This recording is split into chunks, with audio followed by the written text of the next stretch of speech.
Bonjour à tous et bienvenue sur Langue de Prof. Pour ce 7e épisode, j'ai décidé d'aborder la veille et comment, en tant qu'enseignant en ligne, on peut mettre en place une veille, sinon efficace, au moins régulière. Tout d'abord, une veille, qu'est-ce que c'est? En fait, c'est tout simplement le fait de rester en alerte, en veille, sur un sujet ciblé. Cela peut être, pour les enseignants de langue que vous êtes, se tenir au courant des formations, suivre les annonces de structures qui recrutent, s'intéresser régulièrement aux nouveaux outils ou encore aux innovations en matière de pédagogie.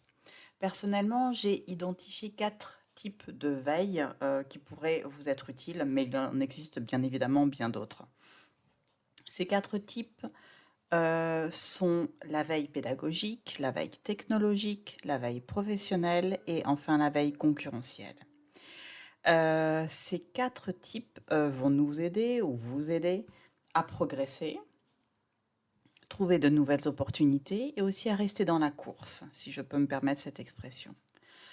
En tant qu'enseignant de langue en ligne, vous avez évidemment plusieurs défis quasi quotidiens. J'en ai listé quelques-uns. Le premier pourrait être de maintenir votre niveau dans la langue que vous enseignez ou voire progresser. Clairement, le français est ma langue maternelle, a priori, il n'y a pas trop de soucis. J'enseigne également l'allemand et le slovaque et il est clair que je dois maintenir un certain niveau, dans les langues que j'enseigne.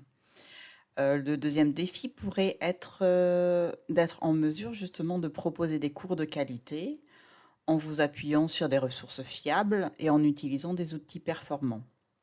Ces 2 points, si vous avez l'habitude d'écouter le podcast, ont déjà fait l'objet, d'épisodes et n'hésitez pas à les écouter si ce n'est déjà fait. Un troisième défi, ça peut être d'essayer de vous distinguer de la concurrence en proposant des cours différents, justement. Et ce sont des défis qui me préoccupent dans ma pratique, mais j'ai aussi pleinement conscience que certains parmi vous ont vraiment d'autres priorités. Même si sincèrement, je pense que si vous écoutez ce podcast ou cet épisode consacré à la veille, c'est justement parce que vous cherchez sans cesse à faire mieux, à évoluer et à faire évoluer vos pratiques. Alors je continue.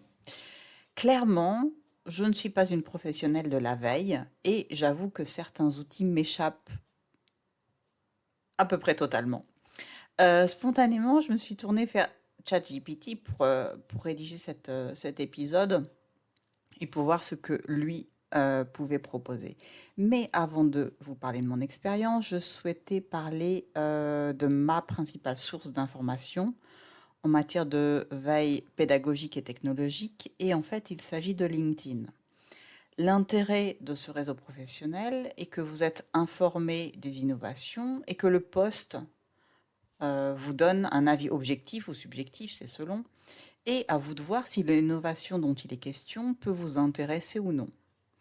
La plupart du temps, ce que je fais, c'est que j'enregistre le post et je m'organise des sessions de travail où je reprends les posts enregistrés et je vois ce que j'en fais.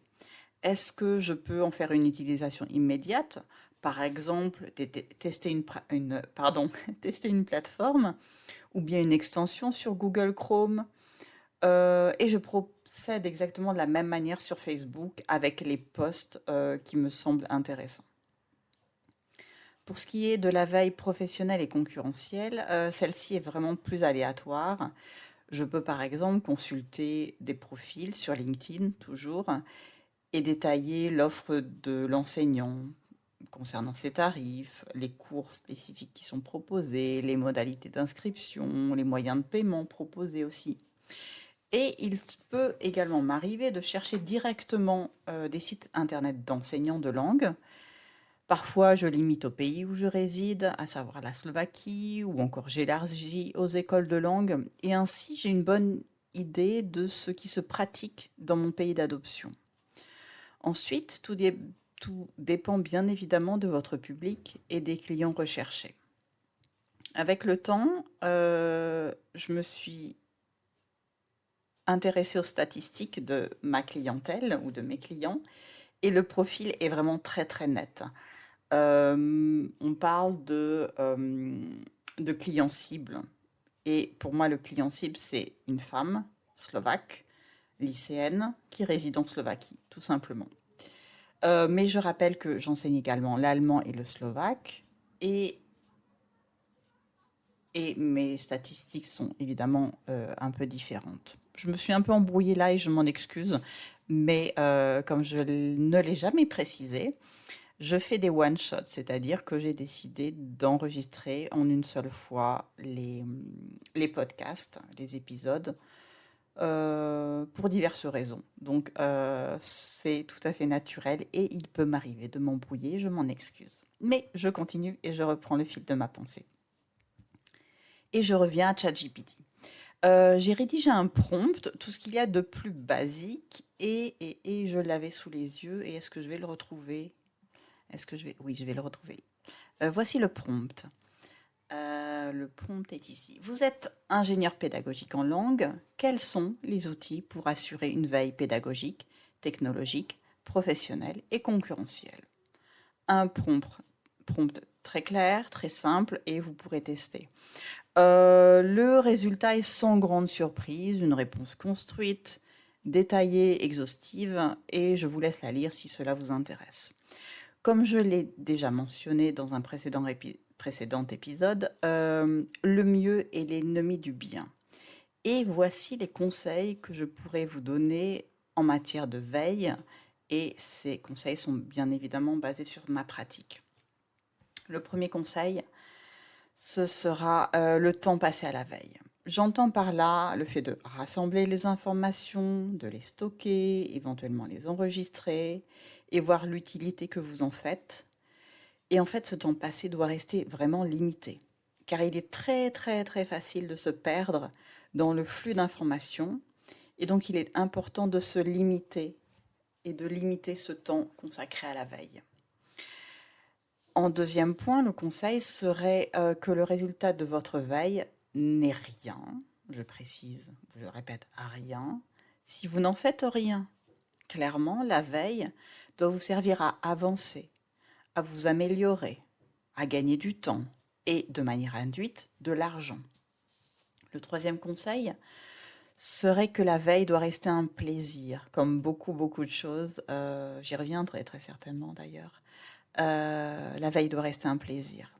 Les avancées en matière de pédagogie, les nouveaux outils en ligne disponibles, les conseils pour avoir un profil LinkedIn percutant ou encore les moyens de créer un CV original ne vous intéressent pas? Il n'y a aucun souci. Sachez qu'il n'y a aucune injonction à suivre l'évolution des tendances. Aucune, aucune.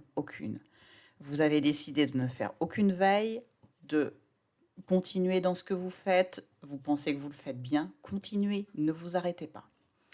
Mais sachez que la concurrence ne dort jamais. Après, c'est une affaire personnelle. J'aime beaucoup, j'aime innover, j'aime créer, j'aime tester. Et pour moi, la veille est quelque chose de très excitant. C'est un réel plaisir de tomber sur des pépites qui, à première vue, sont plutôt pas mal. On se dit, waouh, je vais gagner du temps. Après, on se rend compte finalement qu'elles sont payantes ou qu'il faut une adresse. Alors, ça peut arriver aussi une adresse, comment dit-on? Si vous êtes enseignant en France, une adresse académique, voilà. Et donc, il y a plein de choses qui peuvent nous échapper. Je reprends le fil de ma pensée. Donc, la veille est pour moi un réel plaisir et elle me permet de rester performante dans mon domaine, qui est l'enseignement des langues, l'ingénierie pédagogique et la traduction. J'aurais pu aller plus loin dans la veille. Il y a des outils, il y a par exemple Feedly, il y a les flux RSS que vous pouvez suivre. Ce sont des choses, je l'ai rapidement évoqué, que je ne maîtrise pas et j'ai décidé de limiter ma veille pour ne pas me perdre dans le flux justement d'informations. Je serais curieuse de savoir quels outils vous utilisez et est-ce que la veille joue un rôle chez vous? Et est-ce que vous en faites ou est-ce que vous avez des pages ou des posts enregistrés et finalement ils se perdent et ils attendent des mois, voire des années avant d'être lus. Et ils ne sont jamais lus, les pauvres. Bon, je vous souhaite une bonne veille à tous. Restez à l'écoute pour un prochain épisode et à très très bientôt.